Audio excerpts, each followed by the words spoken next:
Naturalmente, nesse vídeo de apenas alguns minutos, é ingenuidade a pretensão de detalhar em profundidade um tema tão extenso, complexo.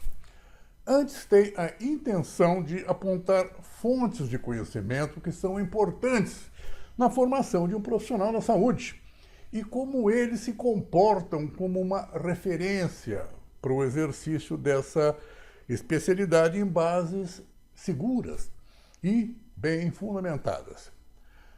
Familiaridade nesse campo esclarece a abordagem funcionalista nas terapias das más oclusões consequentes de displasias craniofaciais. Para a abordagem terapêutica da ortopedia funcional dos maxilares, não basta apenas o estudo detalhado das forças geradas pela aparatologia, pois limitar-se a essa perspectiva de um efeito linear de causa e efeito é um equívoco que precisa ser superado por uma análise mais, digamos, profunda das relações entre a aparatologia e o paciente.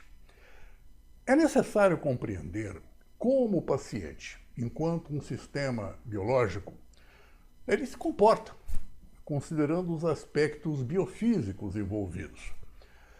Trata-se de uma disciplina acadêmica que se dedica ao estudo da interação entre os princípios biológicos e físicos. Os seres vivos tornam-se objetos de estudo na biofísica devido ao fato de apresentarem um sistema e se ocuparem de um espaço definido, e utilizarem e produzirem energia. A fundamentação biofísica dos seres vivos é regida por várias leis e princípios, muitos dos quais são complexos e interligados. Algumas das leis e princípios específicos que desempenham um papel fundamental incluem, primeiro, a lei da termodinâmica, que é relacionada à conservação e transferência de energia nos sistemas biológicos. Por exemplo, quando empregamos um dispositivo ortopédico funcional, entram em ação várias formas de energia, como a transferência de energia mecânica e elétrica, tal como induzir um potencial de ação que permite conduzir os impulsos elétricos através dos neurônios, numa aferência e eferência. E como o sistema nervoso central ajusta o metabolismo e fluxo sanguíneo para dissipar o calor gerado pela ação do dispositivo e seus estímulos intermitentes responsáveis pela ação mecânica na movimentação dos dentes. Aqui tem pano para manga para ser estudado. 2. Lei da ação e reação, em especial a terceira lei de Newton, que indica que a toda ação corresponde uma reação igual, de mesma intensidade, porém em sentido contrário.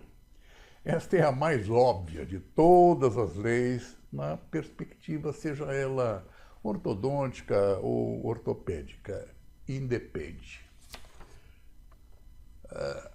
Terceiro, a lei da ação e reação dos músculos, ou melhor, lei da ação dos músculos. Descreve como os músculos se comportam nas extensões e contrações consequentes das mudanças posturais terapêuticas, ou seja, contrações, alterações na geometria de ação muscular induzidas pela aparatologia funcionalista, provocando modificações, realocações, remodelações ósseas compensatórias. 4. Princípio da homeostase, que enfatiza a tendência dos sistemas biológicos para manter um estado interno constante e estável. E 5. Lei da genética mendeliana, que ajuda a entender o porquê de certas características esqueléticas do tipo classe 2, classe 3, que podem ser explicadas pelo histórico dos pacientes. 6. Lei da ação dos hormônios. Tão em evidência quando se aborda a terapia em função da curva de crescimento e desenvolvimento, que é variável, segundo o gênero, masculino ou feminino. Acesso ao índice carpal e cervical é de grande valor na avaliação diagnóstica de uma criança. Enfim, esses são apenas alguns tópicos que devem ter seu estudo aprofundado para permitir uma consciência mais abrangente dos princípios funcionalistas da ortopedia funcional dos maxilares. A interação complexa entre essas leis e outros fatores biológicos torna a compreensão dos sistemas vivos uma tarefa desafiadora e fascinante para aqueles que querem possuir uma maior compreensão para essa arma terapêutica tão versátil como a ortopedia funcional dos maxilares. E ainda mais quando associada à mecanoterapia fixa convencional, numa síntese que enriquece o arsenal terapêutico do especialista na área. Os colegas que se interessarem por outros temas, acessem meus canais no YouTube, Instagram ou site, que serão bem-vindos. Abraço a todos.